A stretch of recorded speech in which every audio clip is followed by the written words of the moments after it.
Yeehaw, cowpokes! Welcome back to Oddworld. Let's play Oddworld, Abe's Oddysee, with 2 Ds in Oddysee, not one. We're in the Paramonian Temple, and boy, do we have a lot of new things to get through today. It's super exciting. So first of all, we're going to be luring a lot of sligs out, making them go through screens, because otherwise they would just shoot us. This will be a common puzzle, or at least we'll be doing it 2 times in this video. Now, we never really talked much about what it means when sligs actually talk, but there is a use to them besides just being like a fun thing you can do. Sligs and slogs are best friends. They have a very nice relationship together, and if you say, "Here, boy," you can command whatever slog is nearby. This is useful for things like killing other sligs that you don't want to be seeing directly. And to be quite honest, commanding slogs is actually pretty nice, and I can even say that slogs react to you better than Mudokons do. I mean, for one thing, they're not afraid to like walk off ledges with you, so that's already like a big deal, but I can also understand why it's like that, because if a slog dies, it's usually not a big deal, where if a Mudokon dies and then you can't rescue all the Mudokons and you have to start all over, and it's a mess. It's a very big mess. Unfortunately, once you're done with everything, you will have to kill the slog, because otherwise you leave it alone and then it will kill Abe. This is cute. I actually didn't know about this being a thing. If you stand here too long, the bat will just kill you. I found this out about through 2 Day Life's Oddworld LP, which was posted on these Something Awful forums a couple years ago. So thank you, 2 Day Life. I learned something. I was studying something I didn't know about the game. Now, we're going to be seeing a lot of this sort of structure a lot in levels nowadays, where we have one big hub room and then a bunch of smaller rooms, as well as an information stone that gives us some sort of like information about what we're going to be going up against. For one thing, we can see what paramites are. It's not exactly a very nice description of paramites, but it lets you know what to deal with. We get a map of the area, see what looks easy, what looks hard, and also we're reminded that we need to deal with flintlocks. If you remember flintlocks from the Mosaic Lines, they're like these fire things that you activate. Each level has its own flintlock, and in order to beat the Paramonian temples, you have to activate the flintlock in each level. So here's a paramite. They don't really react to you besides walking back and forth. So, you know, they're pretty fun. You can't possess them, unfortunately, much like Scrabs. They just get really pissed off. If you corner a paramite, they'll get super pissed off and then kill you. They don't like being cornered. Usually a paramite by itself is not a big deal, but if you get too close to it, it won't be happy. If you get too close to it, that is, without any sort of able it to run away. Words. Luckily, it will warn you. They will usually warn you about whether you get too close, so you get that much for you. It's like a dog growling. I relate a lot of things to dogs, I'm sorry.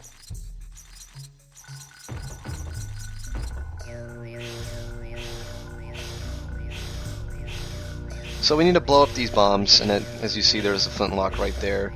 And according to these fireflies, we need spirit rings. What are spirit rings? Hello, password. Well, we need to know the password to find out what spirit rings are. I'm very sorry. Speaking of, I didn't know that being angry would give a reaction out of that Mudokon. Another new thing I learned. We're learning a lot of new things today. Speaking of new things, what we just picked up was meat, and that's the 3rd sort of throwing item we can get, and the last one to learn about. Meat isn't really used for blowing things up, it's more of a distraction. So for example, these paramites, they really like eating the meat that you throw out. And now we get access to this stone that lets us know how to whistle. A lot of puzzles involving single paramites involves kind of tricking them, getting them to run around you so you can reach a certain area. So look out for that. They're usually not too bad. Hello. Password. Okay. Thank you.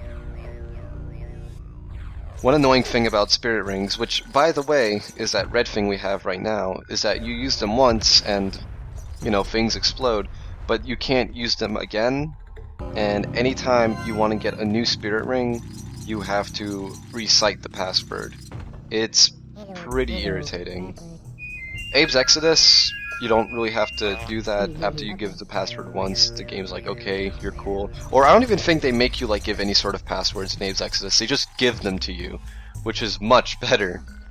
But as you can probably tell, this can get pretty annoying, especially if the password takes a long time. Something to note is that I mentioned that meat isn't generally used for blowing mines up. You could, it's just that the meat physics are kind of weird. They're very heavy compared to rocks and bombs. And it's just not that super efficient. Hello.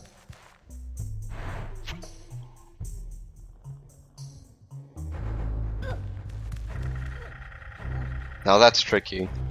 One thing about the Paramonian Temple is that it likes to throw a lot of tricks like these at you. Because when when there's more than one paramite at the same level as you, they're not afraid of you anymore and they start chasing after you. And a lot of traps in the Paramonian temples involve avoiding these sorts of little things where they all try to trap you between two paramites.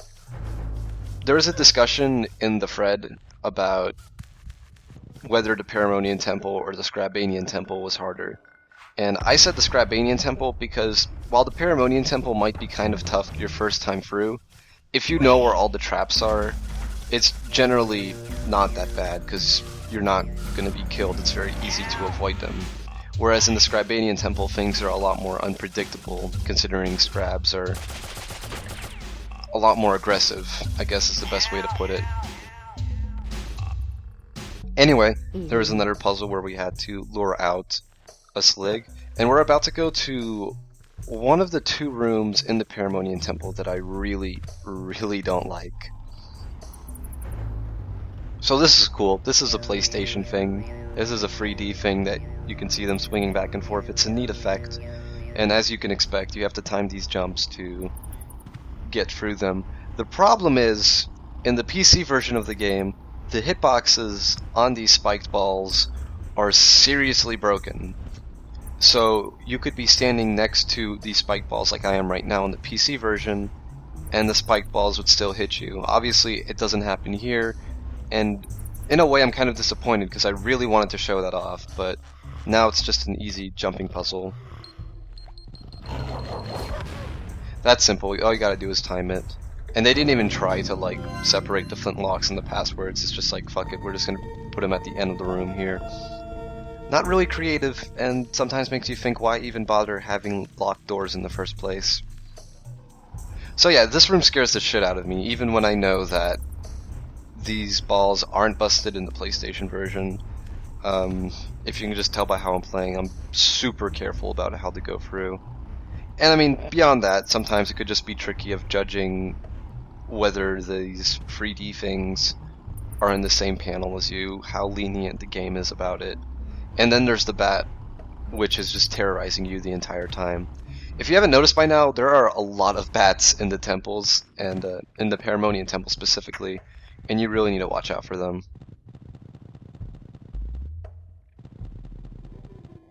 And also, coming back from the mosaic lines, are these bells. You could possess these bells before getting the password, but even if you recited the password yourself, it wouldn't matter. Abe himself has to hear it first before unlocking the door, and usually the flintlock and the bell password are in the same room anyway, so you're not exactly saving any time. If you beat a room without activating the flintlock, it doesn't count as finished. You have to pull that lever. Here's a fun thing. Pressure switches. Push on them and a bunch of howling rocks come down to kill you, and wouldn't you know it, we got a lot of paramites to go through. Generally how I do this room is I just try to trick the paramites into killing themselves. Like that. The way they move you is usually predictable, They sometimes switch between walking and running, but usually it's not too bad. And you can lure each paramite out one by one, so you don't have to be pressured into forcing yourself into them chasing you and then pushing at the right time. Then you can be an idiot like me here and then have this happen. I'm actually really surprised that I got out of this alive. I guess the game didn't recognize as the paramites cornering me, and as a result they ended up not trying to kill me, so it was more like one by one. Usually, if I didn't run out of that screen just in time, they would have just attacked me and killed me, and that would have been that.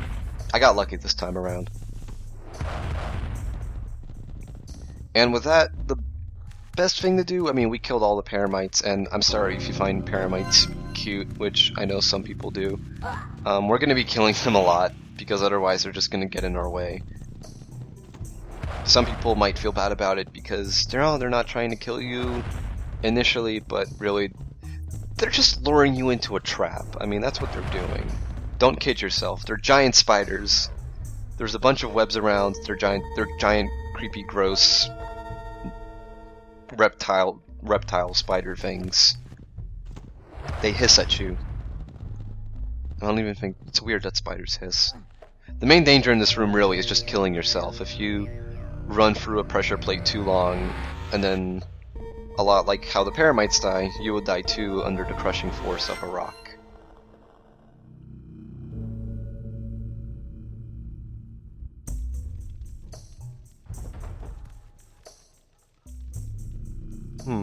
Well, generally these rooms have been pretty okay so far. None of them have been too rough besides that one spike ball room. And I mean, they wouldn't be using the same puzzle twice. Oh. So this room's even worse because it has two bats. And the bats will swoop down and kill you if you're not ducking on these platforms. And once again, the hitboxes for these things are completely ruined.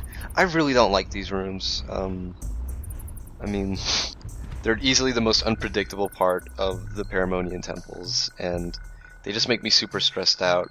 If you get hit by these spike balls, by the way, Abe actually falls into the foreground, which is kind of a cool effect. But it also makes me feel bad, because you get a good second of him looking at you in complete terror. I really need to like show these actual deaths. Half the fun of Oddworld is dying your first time through. And I don't think I'm demonstrating that too much, and I apologize. We need to die more often. These UXBs look really scary, but actually, if you have any sort of pattern recognition, you can get through them fine. I know a lot of people who have trouble with the UXBs their first time playing through the game, and I don't know why. Maybe it's just the fear of messing up and exploding.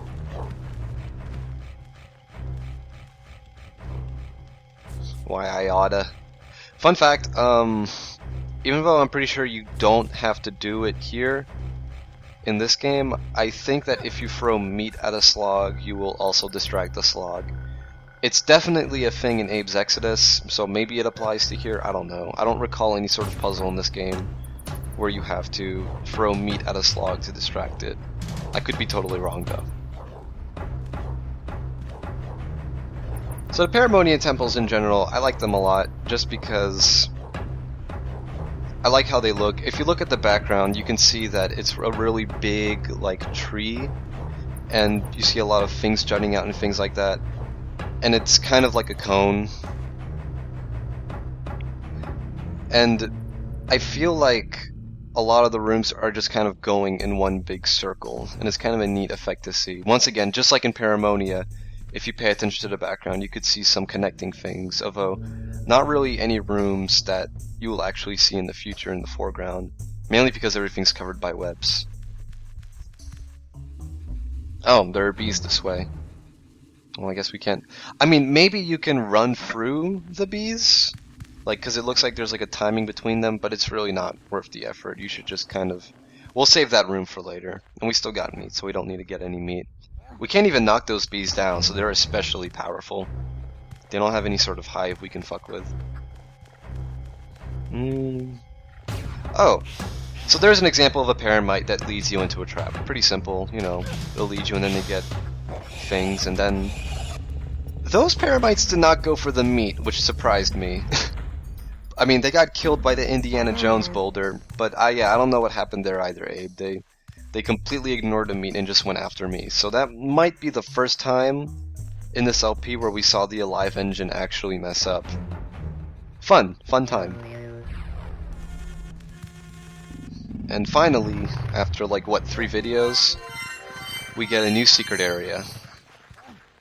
This secret area is a lot like the one we had with the Scrab in the stockyards, where we have to lead Mudokons through. Like, they just follow us through what we hear. And the Paramites need to stay distracted by the meat. Something interesting about this secret in particular is how long the meat lasts. I'm not sure how it's determined, how long it takes a Paramite to eat the meat. I don't know if it's determined by Paramite or by the meat you use. But here especially, it takes like a good 15 seconds for them to be done eating. 3 of them. There's 3 Paramites. If you can't tell, they all just happen to be moving at the exact same time in the exact same spot. But if you were to take that meat and throw it to a different Paramite, they would eat it faster, so I guess it does depend on the Paramite. It's just enough time to get these guys through, but unfortunately, this is the hardest part, where all these rocks are falling, and you have to. There's a lot of things going on. There's the rocks falling. You have to worry about the Paramites eating you, and you have to get through the jump in time. It's definitely the hardest part of the whole thing, and unfortunately, it's at the end of everything. And then, of course, if the Mudokons are in between screens, they won't listen to you for some reason, so you really gotta make sure that they are in the room. Luckily that's done, and that's really the only secret in the Paramonian Temple, so other than that, you don't have to worry about running into, like, walls again. A lot of the secrets in the temples involve running into walls, it's just a thing. And it's really irritating too, because in the Scrabanian Temple especially, it's really bad, because there's really no clue that there's one particular secret area, but whatever. We killed the bees. We'll get to the Scrabanian Temple later. We killed the bees, they're dead, we've destroyed the entire ecosystem of Paramonia. Whatever. I remember the bells sounding a lot better when I was a kid, but now they just sound like crappy little MIDI tones. Oh. That Paramite is especially patient with us, so you can get pretty close to him. If you want to be risky, you can actually take meat away from a Paramite while it's eating it, but then you risk the chance of the engine freaking out and the Paramite attacking you because you're way too close to it. So better not to do that, but if you want to try to preserve meat, I don't know, maybe you want to speedrun the game or something, it's probably a speedrunner thing, you can do that. I wonder if the bees will attack the Paramite. Let's check this out.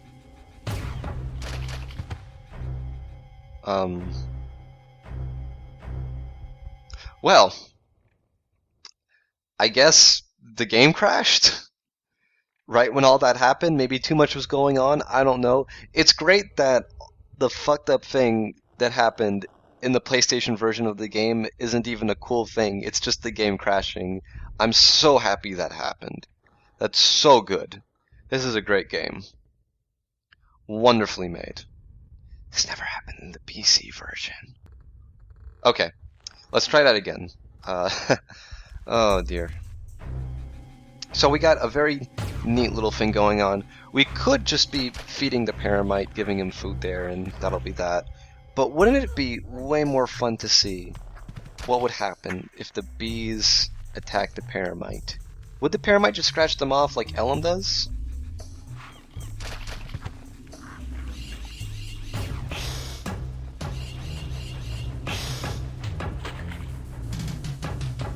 I kind of feel bad for doing that, I'm not gonna lie.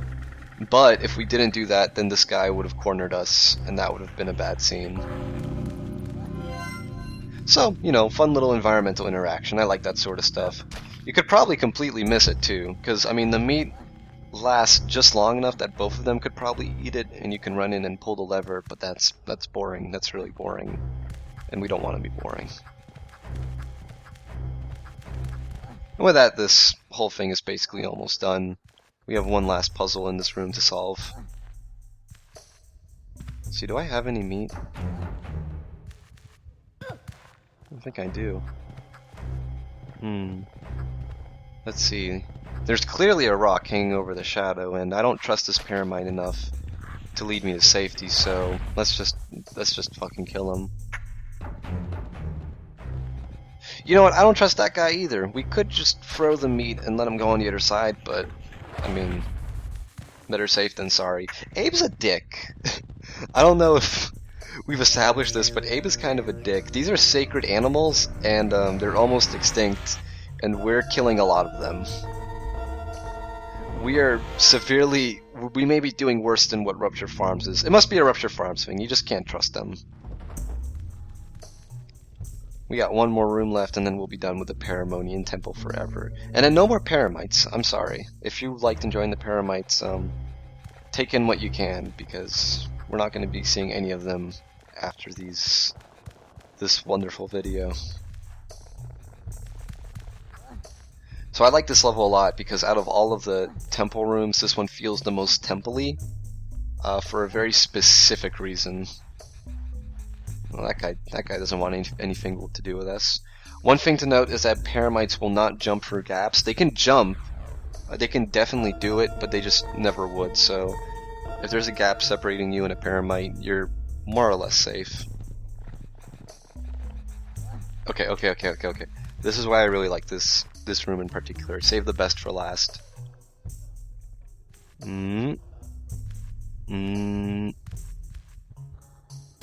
Aha!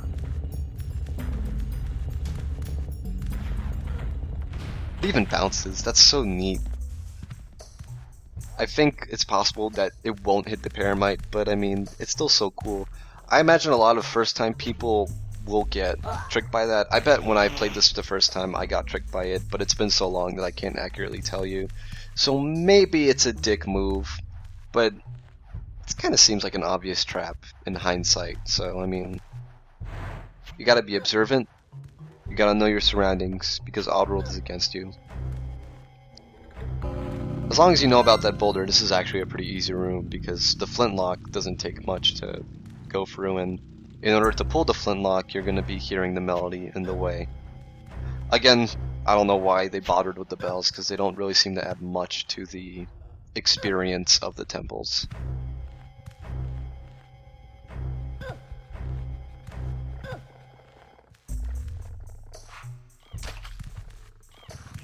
These guys didn't freak out. So as you can see here, a lot of these rooms are designed to like give you that gotcha moment where you go to the next screen and you're like, oh shit, there's two Paramites, now I need to run away. And if you know they're coming in, then it's really not a big deal. And that just explains why I don't think the Paramonian temples are as difficult as the Scrabanian temple. I'm not going to say they're easy, because there are definitely some parts in here that can trip a lot of people up.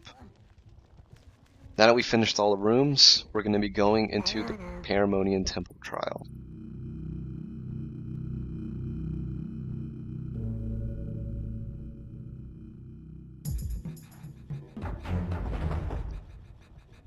So if we go up this pulley, we'll start the trial right away.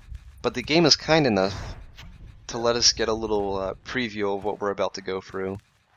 I don't know if this is like a bad thing to do. Maybe I should have just ran it straight through it. But I figured it was worth just seeing all these cool little set pieces. And I also really like the tension music in the Paramonian Temple. I don't know why that guy got pissed off, but whatever.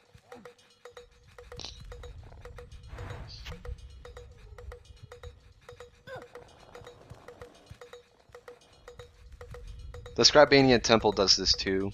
So if this seems unnecessary and you just want me to go straight to the trial, I'll do that.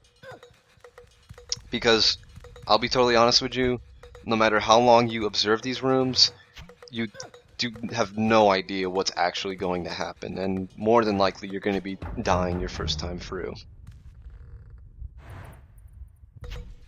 That room is cool, it's very like creepy. It's really quiet, which is really neat.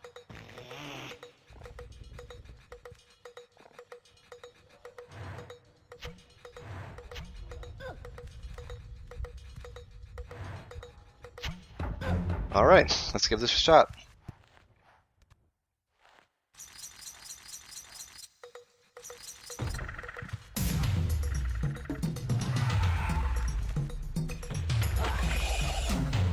Like I said, you don't know what you're going into. There's no way you could have known that platform was going to fall under you your first time through. Is that bad game design? Probably. Let's try that again.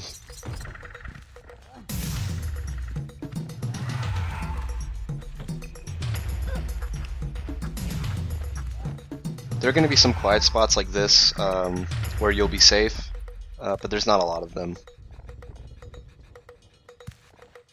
I really love the use of shadows here. It makes it so much more serious.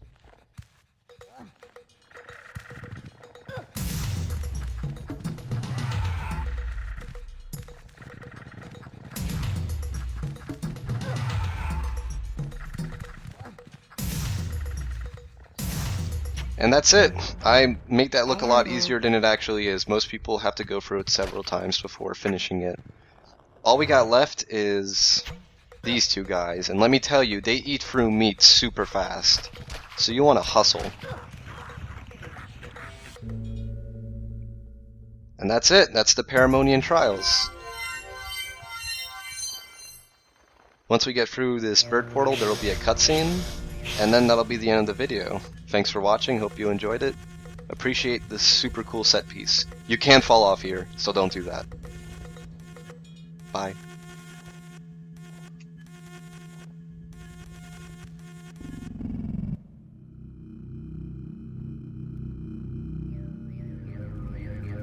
The big face said I'd learned much throughout my quest.